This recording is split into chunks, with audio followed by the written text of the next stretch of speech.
Nagsimana ngayong araw ang 3rd International Balloon Festival sa Lubao, Pampanga, kung saan tampok ang mga maukulay at iba't ibang disenyo ng hot air balloon. Ito ang balita ni Joshua Antonio. Kani-kanyang pag-aanda ang mga balloonist na lumahok sa binuksang 3rd Hot Air Balloon International Festival sa Lubao, Pampanga ngayong araw. People here are so friendly. When we land, all the children come out. So it's nice flying here. Ayon sa Department of Tourism Region 3, ito na ang pinakamalaking hot air balloon festival sa Southeast Asia dahil sa dami ng mga kalahok mula sa iba't ibang bansa.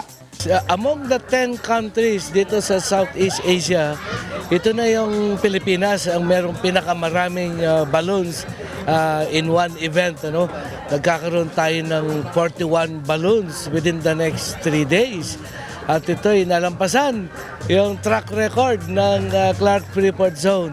Inaasahan dadagsan nasa 80,000 hanggang 100,000 turista upang saksiyan ang event na ito.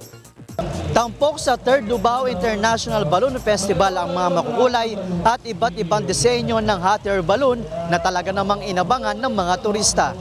May balloon na hugis sa octopus, may buwaya, may ice cream at prutas na mula sa bansang Germany, Europe, Malaysia at US. It's my first time here in the Balloon Festival.